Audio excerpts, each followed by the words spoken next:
Hello everyone, welcome back to Historical Geology 1404. Today is lecture 2. We are reviewing rocks and minerals. Remember, we are in our real quick shotgun review of 1403, just to make sure everyone's on the same page for the stuff that comes later. I don't want anyone left behind if I can all help it. Before I jump into this content, questions? We've had one lecture so far.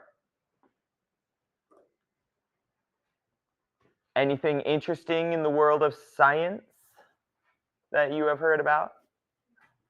No?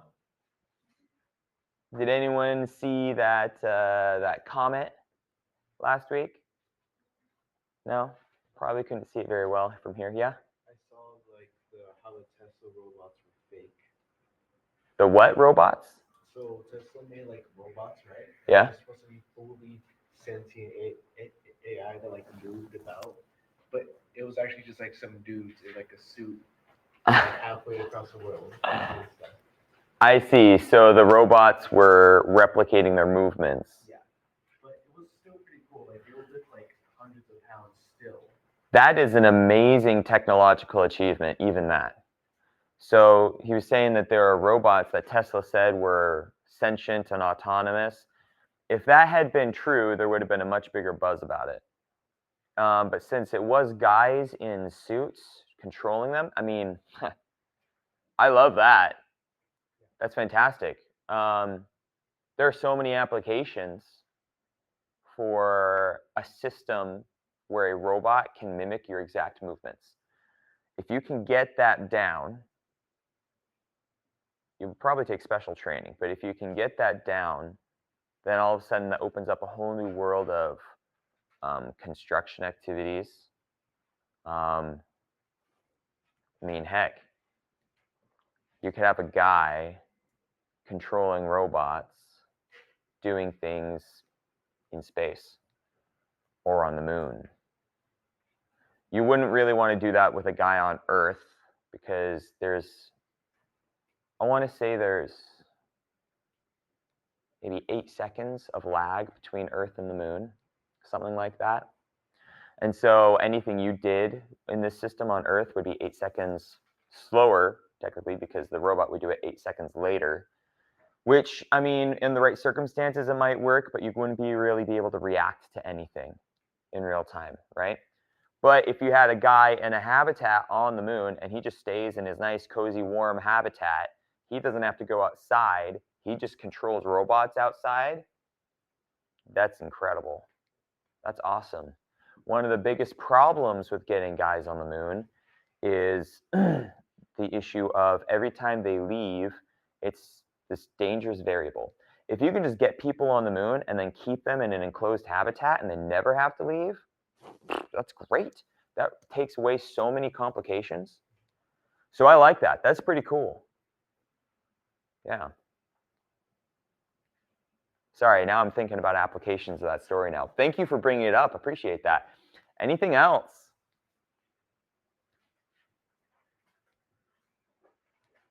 No? Okay. No questions about the class? About any of the assignments? Had a chance to look at the syllabus and all of the expectations and everything? Hope so. Get all those first day assignments turned in, I hope, right? Okay. Well then, let's jump right back in. Rocks and minerals.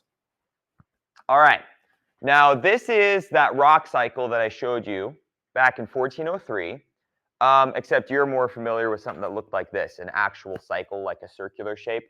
Something like this shows you how intertwined some of the stages can be. You remember how I said you can skip some and you really can't skip others? Like how metamorphic rock can never become sedimentary rock unless it breaks down into sediment first, right? You can't skip that step, right? But there are some steps you can skip, like how igneous rock can get metamorphosed without first breaking down into sediment, becoming sedimentary rock and then getting buried. You can just metamorphose igneous rock right away, right? Some steps you can skip and it makes sense. Other steps you cannot. This diagram here on this PowerPoint is just kind of a really nice way of summing up the steps as they are intertwined with each other. Okay, so think of what you got in 1403 as your introduction to the rock cycle, and this is kind of your next level. Okay, this will very likely be very helpful to you. You can feel free to copy this down if you want, or you can just save a screenshot of this from the PowerPoint, however you want to do it in your notes. It would be very helpful to keep around some form of the rock cycle. Okay, so let's start off with matter. What is matter? What are things made out of? This is matter. I am matter. This air is matter. What is it? Atoms. Bingo. Matter. Atoms. Okay. Kind of synonymous with each other. But what is an atom? Let's break it down even more.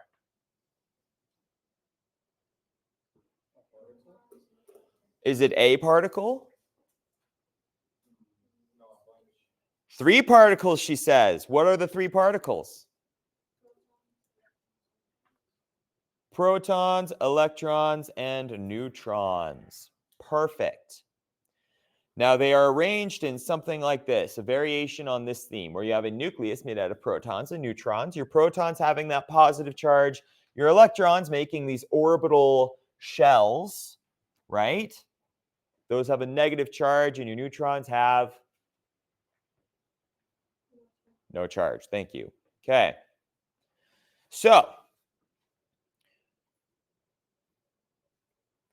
atoms are differentiated from each other based upon the number of protons in their nucleus. That's the first way that we do it. The number of protons in the nucleus determines which element that atom is part of, which element it represents. Okay? 1 proton in your nucleus means it is hydrogen. 2, helium. Good. Our periodic table of elements helps us out here, right? This thing is specifically organized in a few ways. Why do they go 1, 2, 3, 4, 5, 6, 7, 8, 9, 10, and so on, so on, and so forth? Because of the number of protons in the nucleus. Why are they separated into these columns? Valence electrons. Bingo. The number of electrons in the outermost or valent shell. Okay? Now, the number of electrons in that outer shell is going to dictate which other elements that element is most likely to bond to. Let's talk about electrons here. Electrons have that negative charge. That means that if you have a lot of electrons in your outer shell, or I should say, more electrons than protons, okay, you're going to have a net negative charge, right? And it's going to be drawn to a positively charged ion, okay? Now, I'll just play these for you real quick again so you can remember. Your shells, as I'm describing them, are not linear orbits like this, okay? They are actually in this sort of shell structure. Think of it as a cloud. I kind of like referring to these as a cloud. If the camera right there in the middle of the room was the nucleus, okay, let's say it's a nucleus about the size of a grain of rice over there. And we're talking about a hydrogen, so it's just a proton and a neutron over there, okay? Then, about a distance the size of this building, the outermost perimeter of this building away from that nucleus the size of a grain of rice, there would be this white haze. You would see a haze just kind of surrounding. And when you went to go touch that haze, it would feel solid to you. You wouldn't be able to go past it. It would make a barrier. Why? Because that one electron is going. Do I have the speed on here? I don't think I have the speed on this slide. I do in the 1403. It's going at like 8,000 miles an hour or something like that. I don't remember the exact number, but it's going extraordinarily fast. So fast that if I was trying to get out of here, I wouldn't be able to, because that electron is moving so fast, it's essentially making a wall everywhere at almost the same moment. Okay? We're talking about speeds so fast that this is where questions of relativity come in, okay, when we're talking about speeds this fast. Now, I'm not going to break down and talk about quantum mechanics with you too much, but we're not going to talk about that today if we can help it, all right? That may come up at a later time. The octet rule. Atoms like having 8 valence electrons, right? Atoms tend to lose, gain, or share electrons until they have 8 electrons in their outermost shell. That's the octet rule. So if I have an element like sodium with 1 valence electron and an element like chlorine with 7 valence electrons, they are naturally going to be drawn to each other to satisfy that octet rule for both. And that makes sodium chloride salts, right? Let's look at another example. Carbon.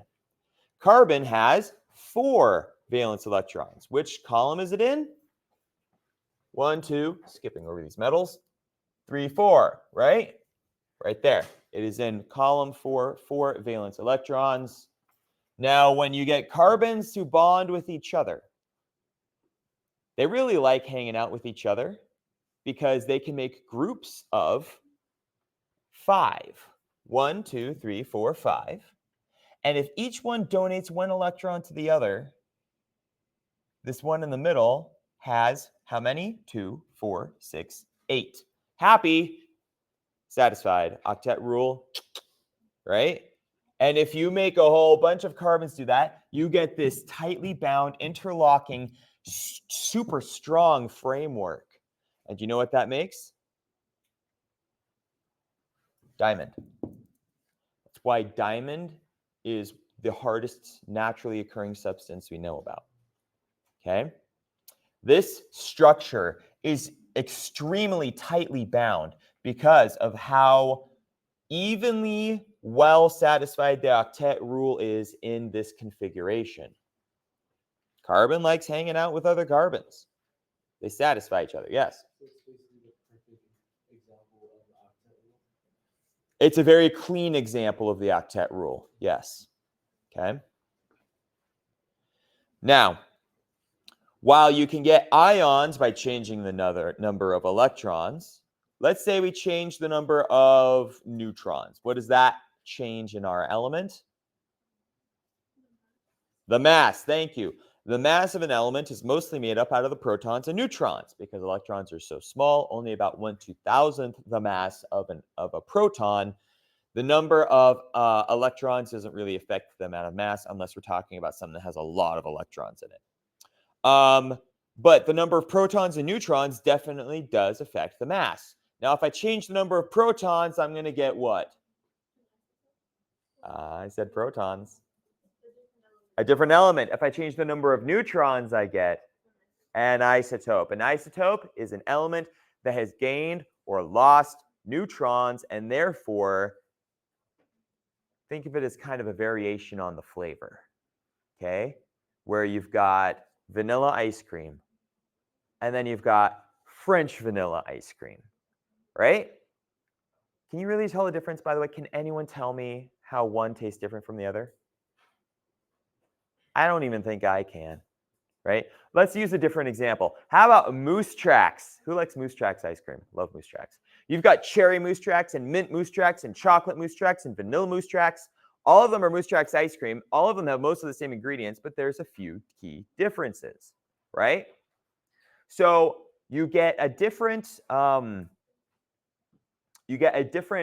mass, atomic mass, and that is going to make some of your elements unstable. They do not like having different mass. And so they are going to blast particles off of themselves in an attempt to reach a new stable condition, because in nature, things seek stability. Good. Remember that theme from 1403? It's still true, okay? In general, things in nature tend to seek a state of stability. And so these unstable isotopes are going to be blasting protons and neutrons and electrons out into the environment to reach that stable state. Now, what do we call that blasting away of particles? Huh? It's radioactive decay, radiation. Okay, that's what radiation is. Whenever you go out and get a suntan, you are absorbing radiation from all the nuclear reactions occurring in the sun. Okay? Next time you're sitting out there in your bathing suit, take a moment to thank the photons and all the other radioactive particles that were ripped apart from each other in these incredibly violent 200 billion nuclear nuclear bombs going off at once situation in the sun that traveled 8 minutes at the speed of light from our sun to reach your buttocks and give you a slightly better tan. Okay? Yeah. Fission and fusion ongoing in the sun constantly, yes. Both. Yep. No. So fission is that ripping apart, and fusion is the combining back together. That's how we went over this in 1403, and we'll talk about it more in this class a little bit later. But that's how stars start. Just really quick recap of the life cycle of a star. Okay, a star is starts off as a cloud of gas. Now, electrostatic, a very, very weak electrostatic force between these particles of gas in this cloud cause them to be drawn towards each other. Okay? Now, after there's enough of them in one location, there's enough mass that it starts generating gravity. This gravity draws even more particles into it. And you get more particles and more particles and more particles until finally your cloud of gas has gotten so dense that the gravity causes it to just kind of collapse. And the intense pressure from all this gravity, that's what provides that initial burst of energy to rip apart, start that fusion process. And that surge of energy from all that fusion jumpstarts fusion. It takes a lot of energy to start fusion. Relatively easy to start fission. It takes a lot more fission energy to start fusion. But once you get the process started, it's self-sustaining. Think of a star as a self-sustaining engine. Okay? And what is it producing? Engines produce something, don't they? Your car produces exhaust, but also energy to cause your motors to turn, right? And therefore your axles to turn and your car moves. What does a star produce? Yeah, heat in the form of radiation. What's it producing though? It is also producing light, also as radiation. Both heat and light are energy. Huh? Waste? Okay, sure, let's talk about it. What kind of waste could it be producing if you want to think of it as waste?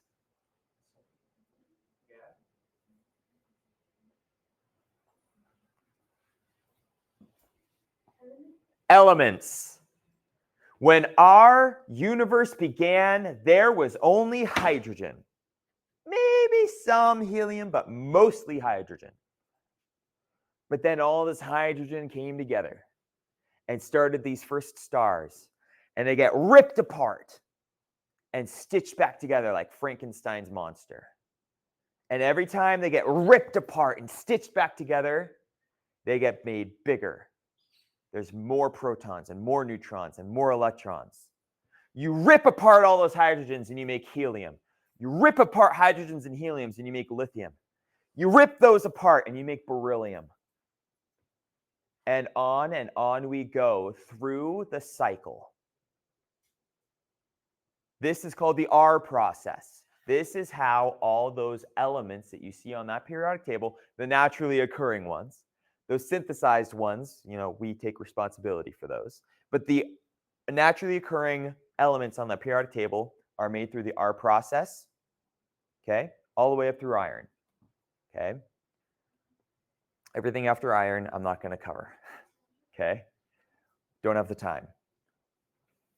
But when a star reaches the point where it is now producing iron, it becomes something that we call a red giant. Okay? There is actually two things that can happen to a star. Bless you. There are two things that can happen to a star. Okay? At the end of its life.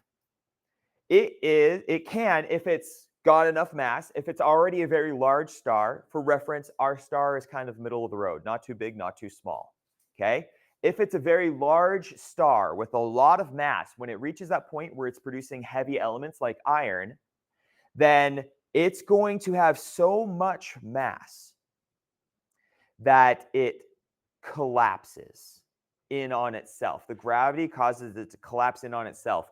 That collapse, that instantaneous collapse of an unimaginable amount of mass, creates a shock wave, a gravity shock wave so powerful, it is what we call a nova.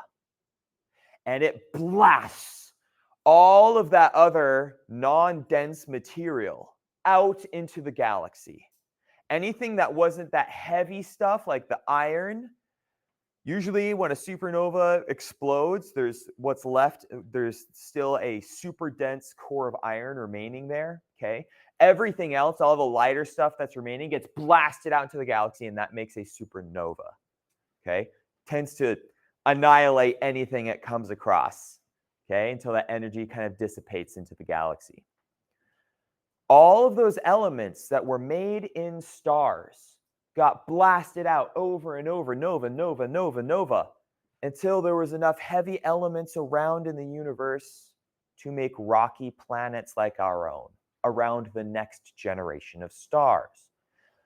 The other way that a star dies, which is the most likely future for our own star, is that once it reaches that point of generating iron, it will become a red giant, which means that it no longer has the juice that it needs to produce the same wavelength of light that it does. Right now, it's producing mostly white light, okay? However, when it becomes a red giant and it starts producing lower wavelengths of light, okay, that's because it's running out of juice, it's running out of that energy, and it's going to expand outwards as it starts to cool off. We believe that our star, Sol is the name of our star, right? You remember that? We call this our little neighborhood the solar system because our star is named Sol, okay? When Sol expands into a red giant, it's going to become so big that its outer edge will absorb Mercury, and then Venus, and then Earth. Probably won't make it as far as Mars, but Earth is probably within the bounds of its orbit where it will eventually be absorbed by our red giant and get burnt to a nice fried crisp. Okay, that's about 5 billion years in the future, so don't worry about it. Okay, but that's the eventual fate of our star. Now, once it runs completely out of juice, that energy's gone, it'll just kind of quietly dissipate into a cloud of gas and heavy metals. Okay? Those are the two ways that stars die. Nova, or a quiet, just slip away into the night of space. Dissipation. Okay? Now, how did we get to this subject? We were talking about isotopes. We were talking about radiation. Okay? Radioactivity is produced as particles are blasted off of unstable isotopes. Unstable isotopes eventually reach a new stable condition, a daughter isotope. In the example of uranium that I like to give, uranium-235, the isotope of uranium-238, right? It eventually becomes lead-207, stable. Now, the other way that we have learned to use, there are a couple of ways that we have learned how to use radioactive isotopes, right? One, reactors. If you can harness that energy that's blasting off these radioactive isotopes, you can use that energy. How do we use it? We use it to make steam. Make steam, turn turbine. Turn turbine, shake magnet. Magnet against an opposite polarity magnet. You're going to generate an electrostatic field, an electromagnetic field, I should say, and that's going to be electricity that we can have in our homes. Okay? Another way, radiometric dating, right? We talked about that last time we met, right? The process for how long it takes for an unstable isotope to become its daughter isotope, call that a half-life, right? We can measure things by that. And then the other way, of course, far more cinematic way, kabooms. We can use radioactive isotopes to make kabooms.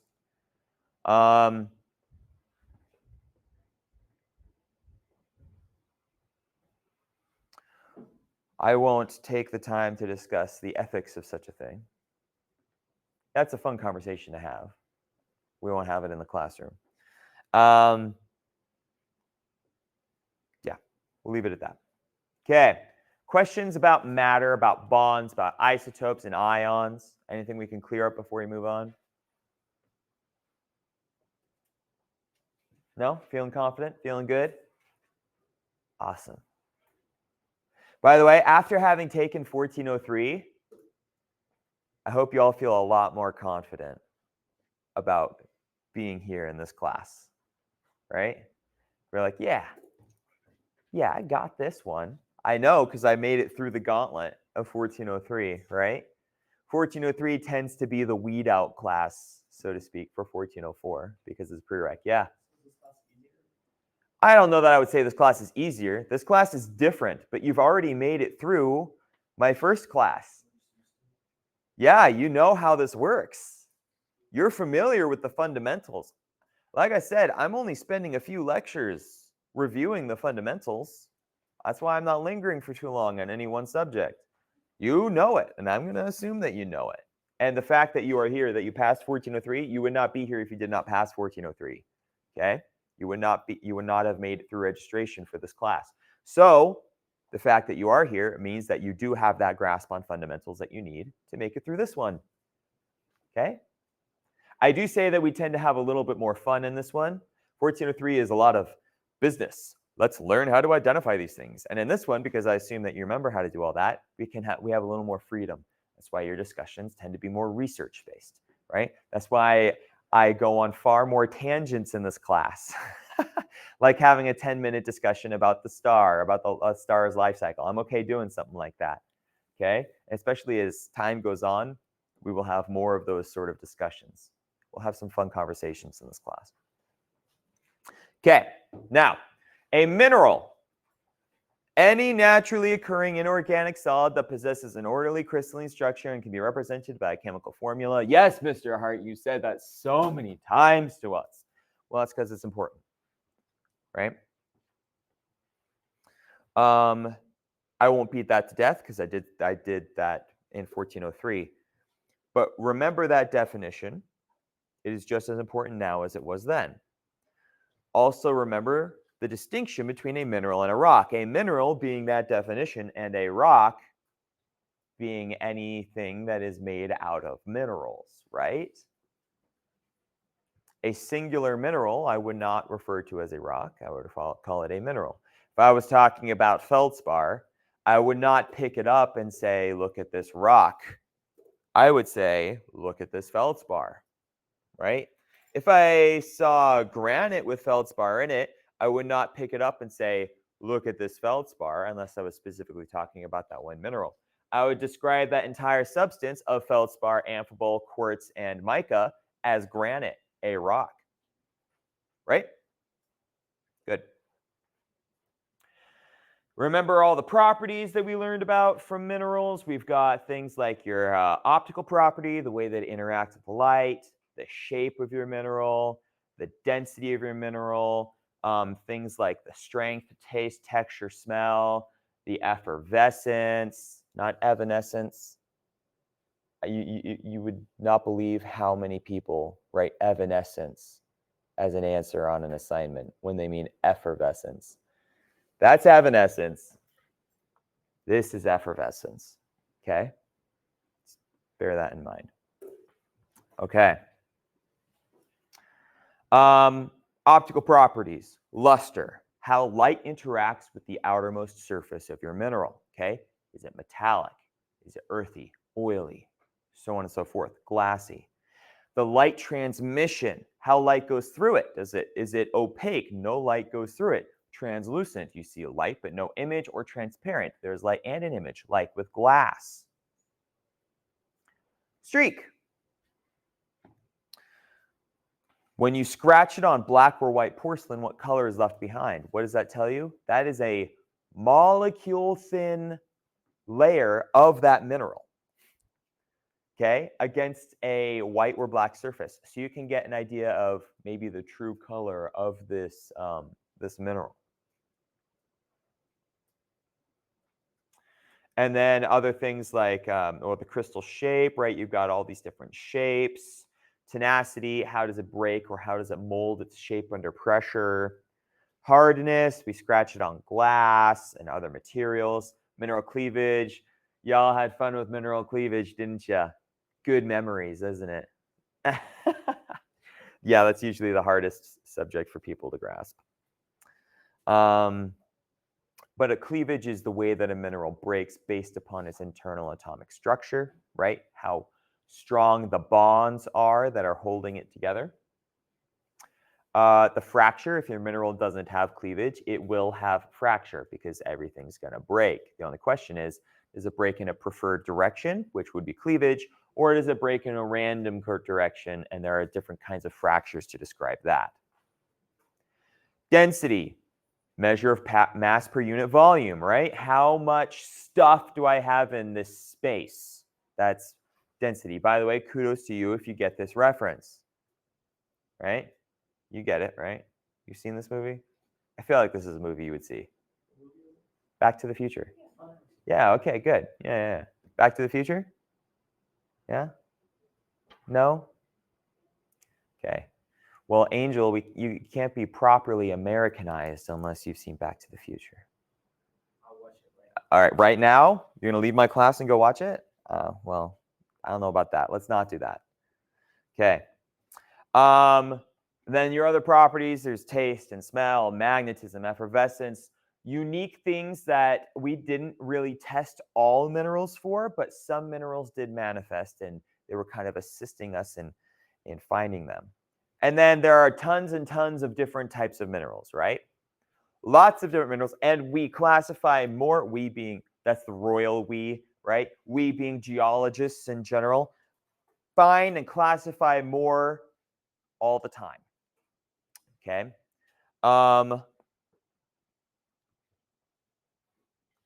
The world is getting smaller. You've probably heard that term before. The world is not literally getting smaller, by the way. That's not what that phrase means. That means that as time goes on, we find out more about the world.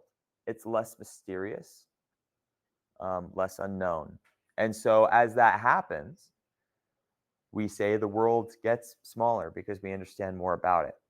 And as our world gets smaller, we tend to turn our gaze outward, not because the universe is small, but because it's so big, you know? Anyways, I said I wouldn't wax philosophical. Here we are. All right. We break the minerals. The first line in the sand that I put between minerals is silicates and non-silicates. Anyone remember what a silicate mineral is?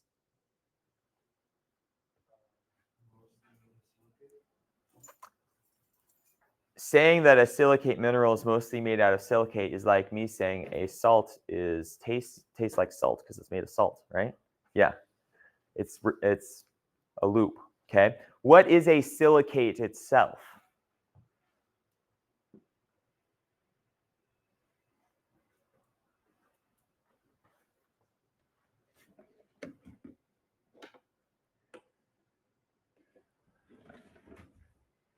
Give you a hint.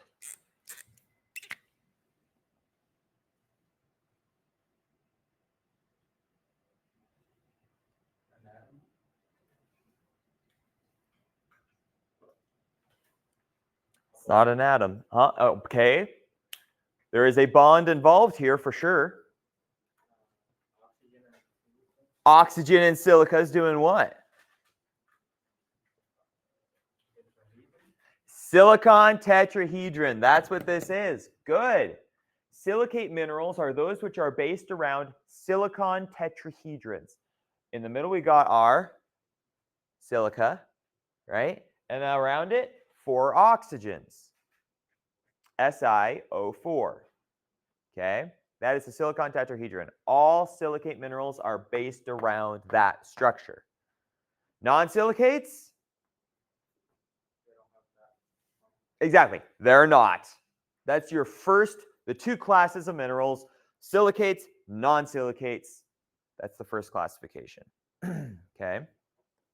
Now, our non-silicates include anything that is based around an alternative ion system. So, for example, your carbonates are based around CO3 negative 2. Halides based around either chlorine, fluorine, or bromine. Oxides, you guessed it, based around oxygen. Sulfides, sulfates. And then you've got your native elements, those which really don't need to bond with anything. They're totally fine being on their own or with other copies of each other. Gold, silver, copper, so on and so forth. Okay. Notice, by the way, ice is an oxide mineral, right? H2O, it's got that O2 negative ion in its structure. It's an oxide mineral.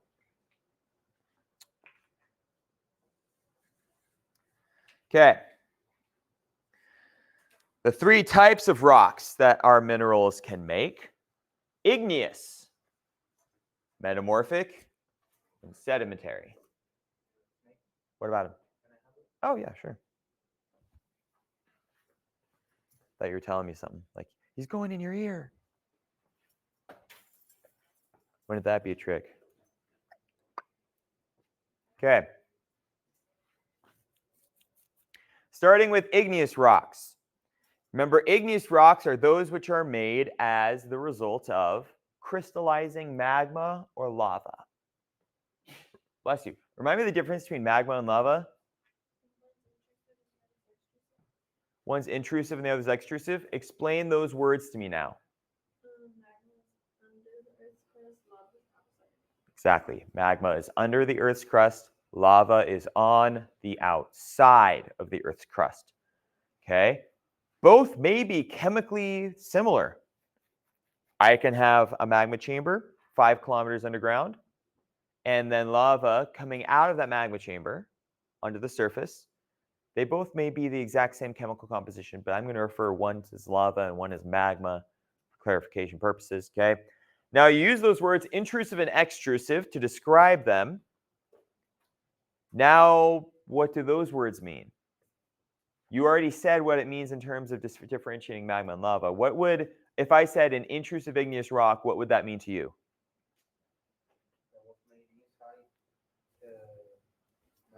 Yeah, it was made underground. Okay. That material cooled off underground. Remind me a good way to tell if a rock is intrusive. Large crystal sizes. Why would an intrusive igneous rock have large crystal sizes? Like this guy right here. Camera, stay with me now. Because it took a lot longer to cool down, thus making the crystals bigger. Yep, because it cooled off underground, it took longer to lose the heat, and therefore larger crystals had more time to form. Therefore, extrusive igneous rocks have smaller crystals because they cool on or near the surface and lose their heat faster, quickly. Good. Fantastic. All right. Igneous compositions. Mafic and felsic. Felsic igneous compositions describe magma, lava, or a resulting igneous rock that are high in silica content. What does that mean? Non-ferromagnesian minerals, okay? Because remember, there's an inverse relationship between the amount of silica that magma, lava, and the resulting rocks can have, and the ferromagnesian minerals. Where you have lots of one, you have less of the other. They do this, inverse relationship, okay? So in felsic igneous rocks, high silica content, lots of non-ferromagnesian minerals like feldspars and quartz, and very low ferromagnesian minerals, okay, like biotite micas and amphiboles. And then on the other side of your spectrum, you've got mafic. We've got the opposite. High ferromagnesian minerals, low silica content. Therefore, less things like quartz and calcium feldspar, and more things like amphiboles, olivines, right? There's probably still some feldspar in there. There often is. But not as dominant as those darker ferromagnesian minerals.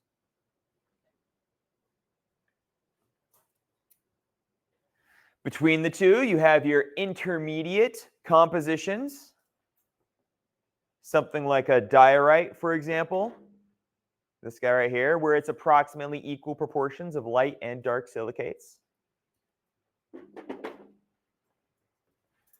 And then on the far side behind what we talked about before, mafic, we've got ultramafic, supermafic, right? Your ultramafic igneous rocks, deep underground, mantle rock. The mantle is ultramafic, okay? Very little of the crust is ultramafic. It's mostly the mantle. So when we see ultramafic rocks, like this peridotite I've got up here, it's pretty safe to assume that this is mantle material that came up to the surface or near the surface, okay?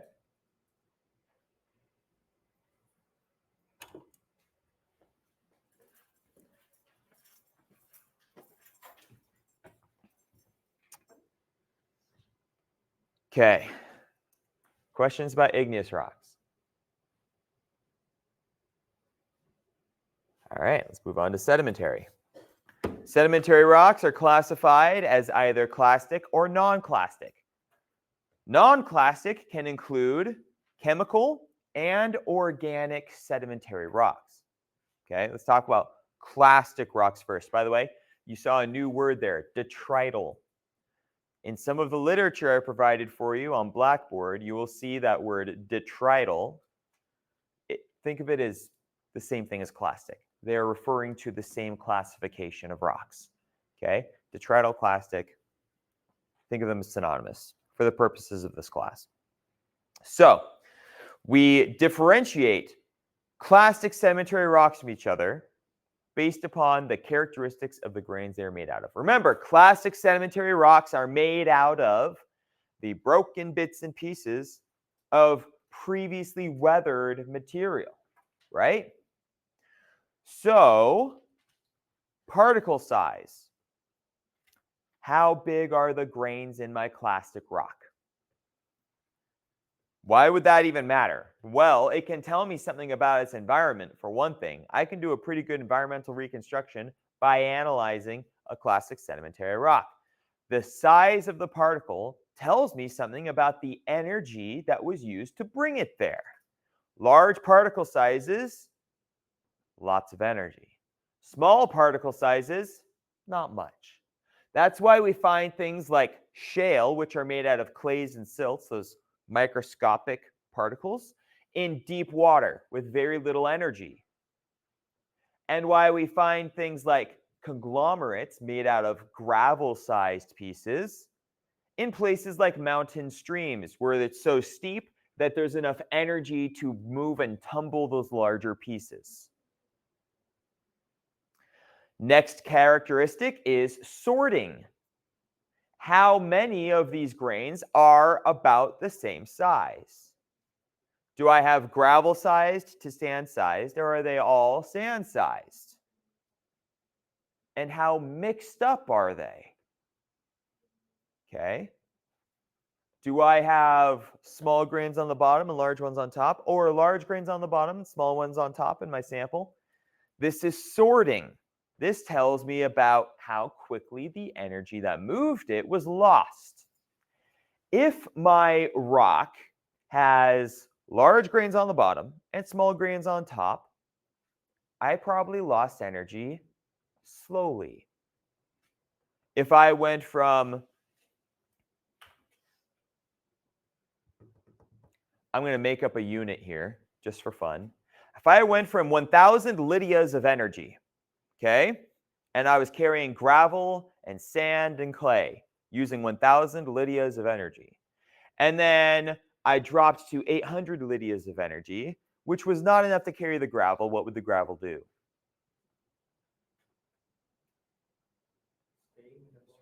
It would stop moving while the sand and clay-sized pieces kept going. And then a little while later, I dropped to 500 Lydias of energy, and I lose my sand. Sand drops down, clays keep moving. And then I drop down to 200 Lydias of energy and my clays fall out, right? So in that situation, I will have a sequence of gravels with sand on top and clay on top of that, okay? What happens if I lose all that energy at once? What happens if I go from 1,000 Lydias of energy to 200 Lydias of energy like this?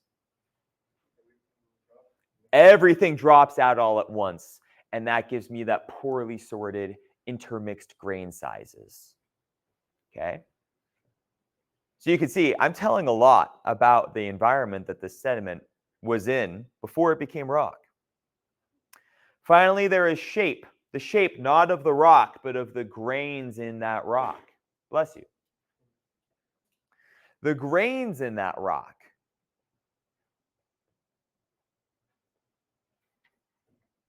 If I have a rock, a classic sedimentary rock, made with grains that are well-rounded, what does that tell you? They could be soft. We can do tests on those minerals to figure out what the composition of the minerals is, right? Which minerals we're looking at. But a more reliable explanation, let's look for that. One that isn't dependent on the composition. What does well-rounded grains tell you? They were weathered a lot, which means that they were either in that location for a very long time before they became incorporated into the rock, or they came from somewhere pretty far away and were well weathered on that journey, okay? Lots of interpretation room here for these rocks. If they are angular grains, not well weathered, probably incorporated into the rock pretty quickly after they were broken off of whatever they were before. Okay? Now for chemical sedimentary rocks, you've got your inorganic flavor. Okay? Things like micrite limestone, like travertine, evaporites like gypsum and salt. Okay? These occur without the influence of life. It doesn't need the influence of life. So precipitation mostly. Water evaporates away, leaving behind salt or gypsum. Or you have a high calcium carbonate content, say that 10 times fast, in a warm, shallow sea. And so you get little particles of calcite that form in the water and sift down to the bottom and make that micrite limestone bed. Then you've got your biochemical flavor, where you have organisms that absorb the calcium carbonate out of the water. They pull those ions out of the water and make shells and bones and exoskeletons and all the hard parts that they need out of that material.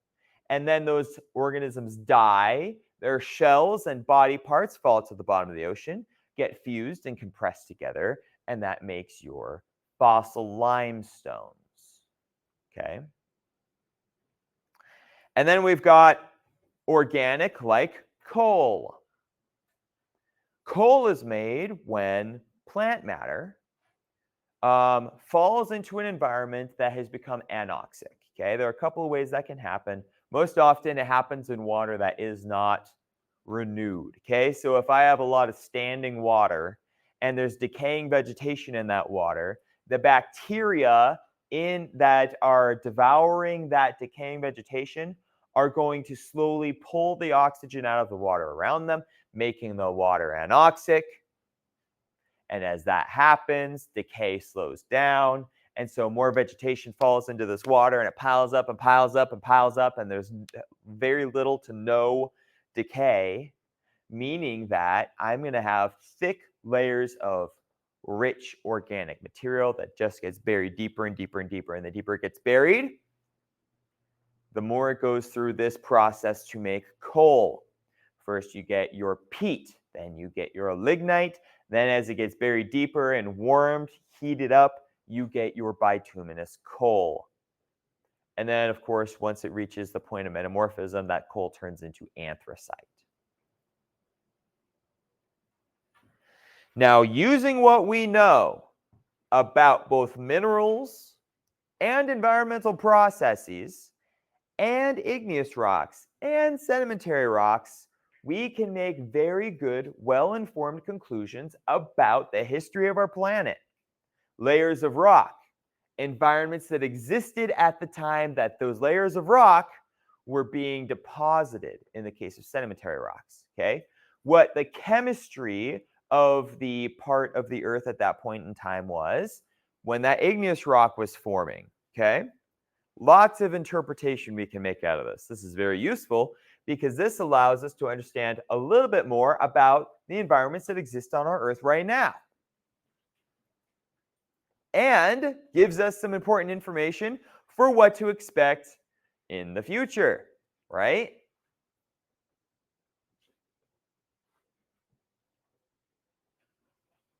You all remember the principle of uniformitarianism?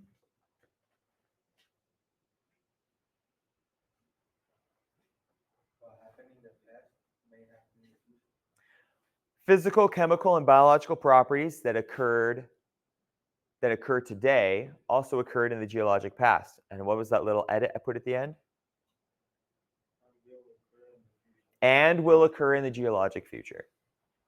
We have no reason to assume it will be anything different. For it to be anything different, it would have to violate laws of physics and chemistry as we understand them right now. I'm not saying that we will not learn different things.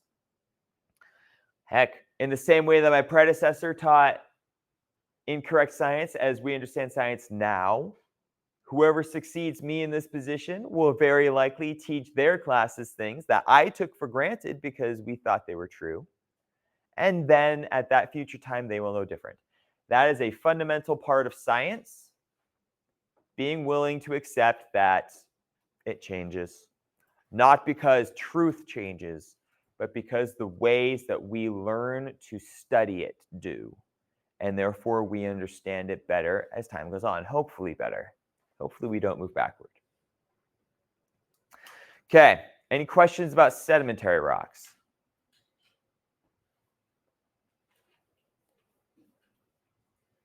No? All right, well, let's go to our brief recap of metamorphism then. Metamorphism occurs to either of the previous two kinds of rocks, igneous and and sedimentary, after certain thresholds have been reached in their environment. What thresholds am I talking about? Well, heat and pressure. Once those two things have reached a certain point, metamorphism kicks in. In the case of heat, it needs to be about 200 degrees Celsius. Now, what does this heat do? Heat is a form of what? Energy, thank you. Okay, so as you are adding energy to our bonds, what is it making our atoms do? Yes, all atoms are already vibrating at a certain rate, okay? Constantly. But if you add more energy to it, they start vibrating faster and faster and faster, and it's harder for them to hold their bonds.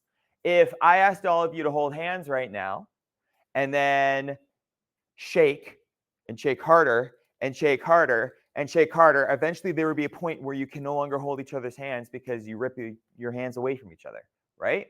Same thing is true with atoms. When you add enough energy, the bonds break. But if you add just enough energy that the bonds don't break, but they're more willing to add this into the hand shake, right? Right? Or I'm going to let go of you, but then instantly go and grab that hand. And maybe this hand comes over here and takes that old hand or your hand that used to be in this hand, right? Things can change a lot easier. if you add heat to it, okay? Without actually melting it. You haven't reached that melting point.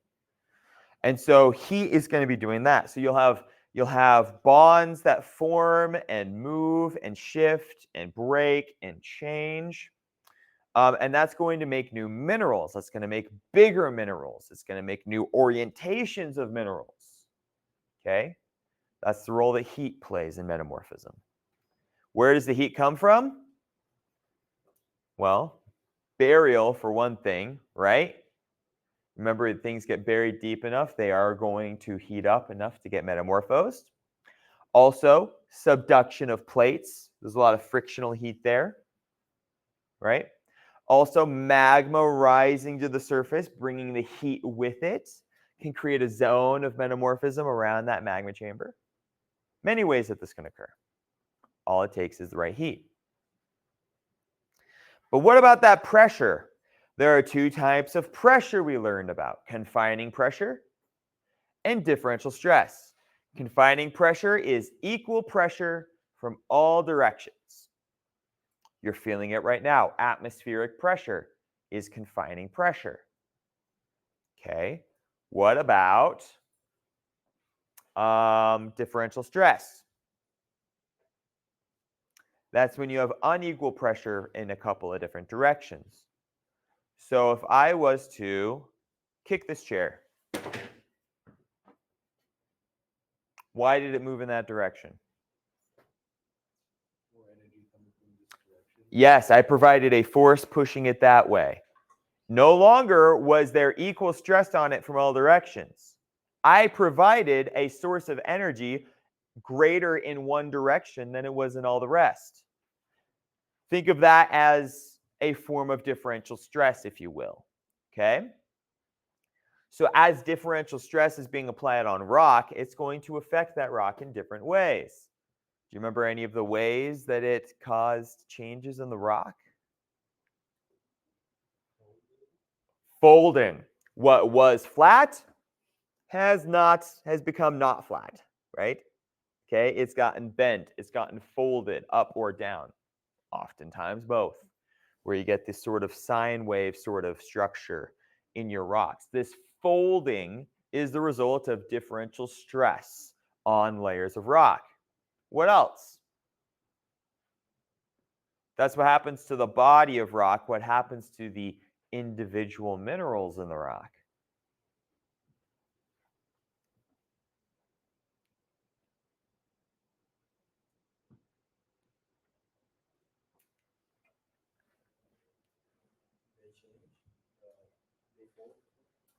The minerals don't fold, they do something else.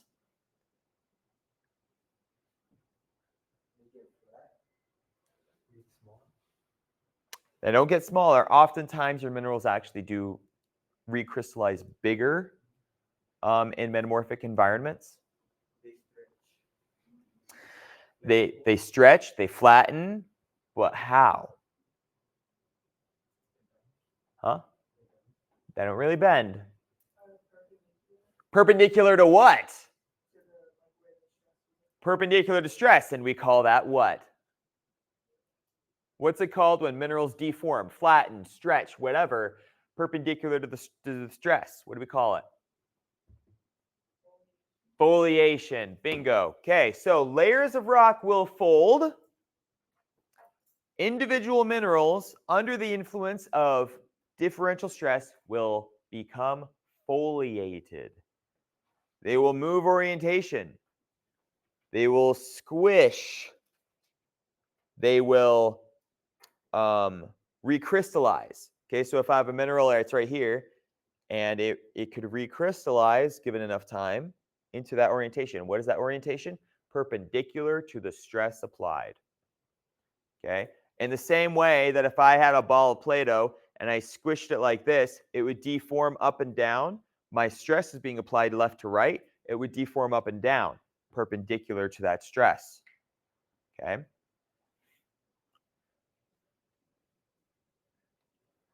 Okay, these are the different ways that foliation can occur. I already talked about that. All right. Questions about metamorphic rocks? All right, then I want to take a moment here to talk about mineral resources. I've beaten this horse to death. Mineral resources, their importance cannot be understated, right? The metals, the plastics, the glass, the rare earth metals, especially that we rely on our world to build our civilization, all comes from a geologic source. Okay. Having the ability to find and responsibly retrieve those materials is the ongoing effort of geologists worldwide. There are some materials in very hard to reach places and in very unfortunate places, such as under rainforests, right? That unfortunately we rely upon. Hopefully, we can figure out a way to make more sustainable, responsible ways of retrieving such materials. One thing that has been proposed quite often in recent days that is fascinating and I would love to see happen, mining on the moon. The moon is made out of rock from Earth, but rock from Earth from billions of years ago. It has not undergone weathering, at least not in the same ways that Earth has. Impacts from asteroids, yeah.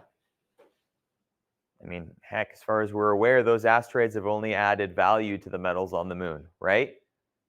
But our analysis of the moon rocks suggests that a lot of the rocks around the equatorial area, around the middle of the moon, are very high in titanium, a metal that we have a hard time finding in large quantities here on Earth, but is plentiful on the moon. Very strong metal, especially when you combine it with other metals, make alloys out of it, right? Around the poles, in particular the South Pole, there's a lot of feldspar-like minerals. There's a lot of aluminum in those. Right now, we strip mine rainforests to get at the aluminum under them. What if instead we just mine the crap out of the moon? Don't touch the rainforest anymore. Moon doesn't care. Moon doesn't even have an ecosystem, at least not one we're aware of. When we do finally get back up there, we're going to be doing some heck of big studies just to make sure there's nothing there that we could potentially be disturbing with our activities. I'm confident that we won't find anything. It's not an environment that is terribly conducive to life as we understand it. We will be looking for forms of life or evidence of life as we don't understand it. But I don't think we'll find anything. And if that's the case, mine the sucker, right? Talk about that more at another time. But for now, I just want to really press home how important these mineral resources are. They lay the foundation for economies around the world. Do you know what our economy is based off of? Oil is a big player in our economy right now. But do you know what our economy was founded on, I guess I should say? Gold and silver. Most economies around the world, as a matter of fact, were based off of gold standards, they are called. Okay, gold has been prized for its monetary value for a very long time. Before we even knew that it was a great conductor, it was used for coinage, right? I have a 1923 dollar in my safe back home. And on that dollar, it says redeemable at any US Federal Reserve Bank for 1 silver ounce. That's what they used to be. People used to carry silver coins around in their pockets for money. And then someone came up with a bright idea. Well, what if instead we carried around notes saying this is worth 1 silver coin? That way, we don't have to carry our silver around. We can leave them in the bank. We can leave them at home in our safe. We can do this. We can do that. And so you would take your coins to a bank, a Federal Reserve Bank. They would exchange it for these notes, basically IOUs. right, for silver coins. The amount of dollars that you had, the amount of dollars that you had in your pocket was equivalent to the amount of silver coins you had in your bank.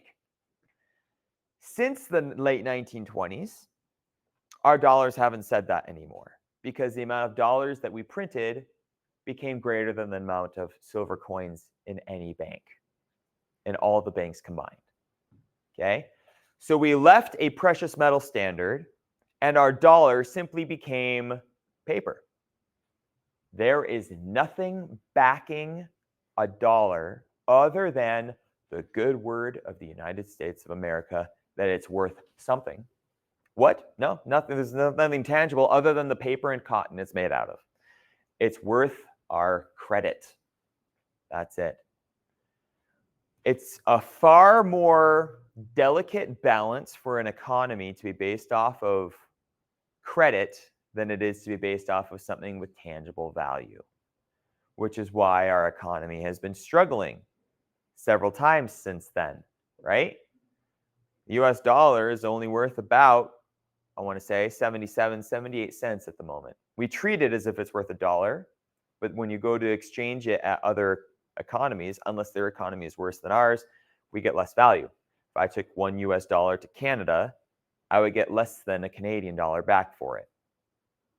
Okay? And there are other countries where it's far worse. And other countries where it's even worse than that. In Iceland, I was in Iceland a few years ago, and the Icelandic krona is in a far worse state than our own. I went and bought dinner for me and my wife. Just one nice dinner cost 60,000 Icelandic krona. Japan, the Japanese yen is in a hard place too. Very similar. These are the signs of economies that are near crashing. And I'm not going to give you a whole economic spiel. I know I kind of already have.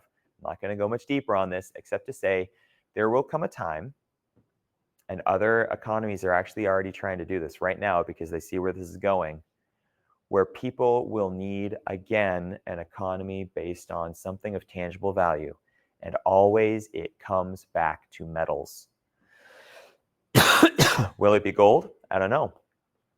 Maybe it'll be zinc. Maybe it'll be palladium. Maybe it'll be something. But it has to come back to something of tangible value. Always. That's our economic reset button. Okay? Get rid of credit. Bring back metals. I think that's where we're headed.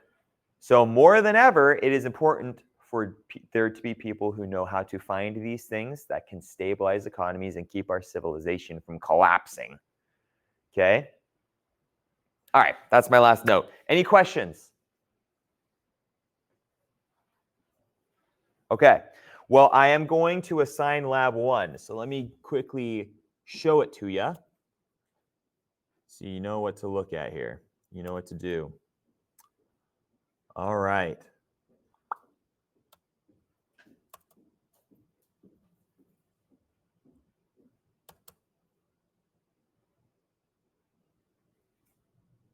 Okay, so this is a recap lab over sedimentary rocks and structures. Why sedimentary? Why not the other ones? Well, because for the rest of the class, we're talking about the history of life on Earth, right? Can you preserve fossils in igneous rock? No. What about metamorphic rock? No. So fossils being present in sedimentary rock, that's what our lab is going to be about. That's what our review lab is going to be about, okay? So this just kind of goes over all the stuff that we've talked about already, talked about previously, the different types of sedimentary rocks and how they form and why all this stuff happens and the different structures and what they mean. I'm gonna start here, okay? Some things that I just want to double check and review that you remember. Ripples. When you have water that is moving over small grains of sediment, it will often form these ripple structures, okay? Think of them as like small dunes, right? If you've ever been to a stream or you've ever been to a lake or you've ever been to a mud flat, you will see ripples, okay, from the thin layer of water that moves over that sediment.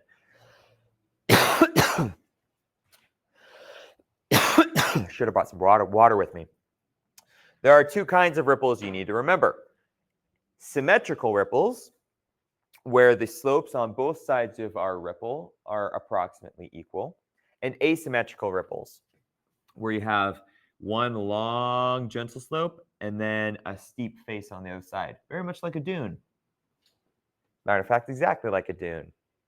Based off of that, what do you think the difference between these two are and why they form differently? Asymmetrical is probably like just one big stream going one direction down. Yeah, exactly. Asymmetrical ripples form when the fluid that is moving the sediment only goes in one direction, like a stream, or in the case of a dune, the wind, right? Symmetrical ripples happen, therefore, when you have back and forth motion, equalizing the two sides of the slopes. Where would we find this back and forth motion? A beach. Yeah, at a beach where the waves come up, then back, and up, then back, okay? Symmetrical ripples. All right, trace fossils. This includes any evidence of life without actually being a piece of that life itself. Footprints. If I put my footprints in the mud, I'm going to leave a track. Is that track a piece of my body? No, but it sure is evidence I was there. It's a trace fossil.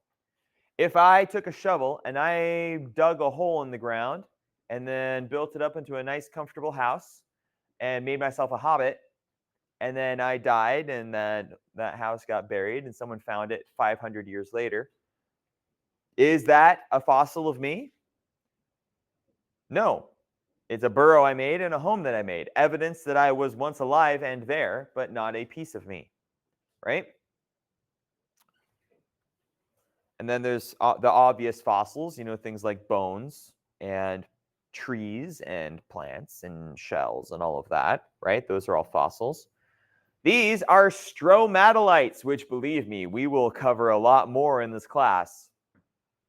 Stromatolites are formations of algae. This algae grows in shallow, warm water. And as it is growing, this mat of algae, okay, say this is a tidal stream bed, or not a stream bed, a tidal flat, okay? You've got this algae, which needs to be close enough to the surface that it receives sunlight because it's photosynthetic, okay? But then the tide comes in, and it puts a very thin film of sediment on top of that algae. The algae has to grow up through that sediment to reach the sun again. The tide goes out, comes back, deposits more sediment. Algae grows up a little bit more. And so you get these layers of algae, sediment, algae, sediment, algae, sediment, algae, sediment. And eventually you go from a flat mat of algae, and they grow into these mound-like, almost mushroom-looking structures. These are the oldest fossils we have on Earth. 3.5 billion-year-old stromatolite fossils are the oldest fossils that we know of on Earth so far, okay? These are fossil stromatolites. These have been kind of sliced across the middle, so you can see the ring structure inside as this mound grew and grew and grew, taller and wider. These are living stromatolites in Shark Bay, Australia. They've been around. These ones specifically have not been around for 3.5 billion years, but stromatolites as a group have been, okay? And they're still alive. They're still around. Talk about resilient, huh? You'll learn a lot more about the resilience of these things and other things as we go further into the class. Now, something that people can sometimes confuse for stromatolite structures are iron concretions. These are simply, I know it kind of looks like poop, right? And it looks like a bunch of stuff. Stromatolites, poop, whatever. By the way, fossilized poop, we call that a coprolite. I can show you some of those later if you want. These iron concretions, these form when iron sulfide or iron oxide rich mineral, water, groundwater, moves through the sedimentary rock and collects around something in the rock. It could be a fossil, could be a void, it could be a piece of gravel that got stuck in that rock, could be anything. But this iron starts to form and crystallize around whatever this is, whatever nucleus it's attached itself to. And as it grows wider and wider and bigger, you're going to make these iron concretions. Okay? Iron-rich chunks of rock where those iron hydroxides and iron sulfides coalesced. Okay? So your lab is going to be a simple exercise of there is a document and you are going to identify what the structures and the different types of rock are. I give you some of the properties. I'm less looking for, okay, it has all of these properties, therefore it's this, and more along the lines of I tell you, okay, it has clay-sized minerals. Tell me what it is. Okay, what is this structure and what does it represent in the environment? That's the exercise, okay? It's not that long, not that complicated. And we have plenty of time to work on it right now in class. If you're watching this later online, the lab is open. Please feel free to email me if you have any questions and try and get it done by the due date. Any questions about the lab? Great. Well, then I'm going to end the recording here.